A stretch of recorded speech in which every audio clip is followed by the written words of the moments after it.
সবার সাথে যতই ভালো ব্যবহার করো না কেন, পেছনে ঠিক কেউ না কেউ তোমার বদনাম করবেই। নিজের কষ্টটা কারোর কাছে বলা উচিত নয়, কারণ সেই কষ্টটার অনুভূতি অনেকেই বোঝে না। ঠিক তেমনই সময় সবাইকে বুঝিয়ে দেয় যে কে কীরকম। যাই হোক, তো সবাই মনে করছো চোখের জলটা কিসের জন্য আসছে। আরে বাবা, আমি কাটছি না, একটু চাউমিন বানাবো বলে একটু পেঁয়াজটা বেশি করে কাটছিলাম, ওই জন্যে চোখে জল চলে এসেছে। তো এখানে সিম্পল একটু চাউমিন বানাবো, সন্ধ্যের টিফিন। যাই হোক, চাউমিনটা সবাই খেতে পছন্দ করে এবং বানাতেও পারে, তো আমি সেটা বলছি না।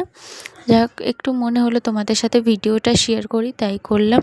আমি কিন্তু বেশি করে পেঁয়াজ, একটু আলু টালু দিয়ে চাউমিনটা সিম্পল রান্না করব, ডিম ছাড়া, কারণ অ্যালার্জি আছে, ওই জন্য ডিম দিলাম না। আর অবশ্যই আমার ভিডিওটা যদি তোমার ভালো লাগে এবং আমার কথাগুলো যদি ভালো লাগে, অবশ্যই আমার ছোট্ট চ্যানেলটা সাবস্ক্রাইব করে পাশে থাকবে। তো তোমাদের সাথে গল্প করতে করতে কিন্তু চাউমিন হয়ে গেছে, আর এখন খাচ্ছি। তো সবাইকে টাটা, বাই বাই, সবাই ভালো থাকবে।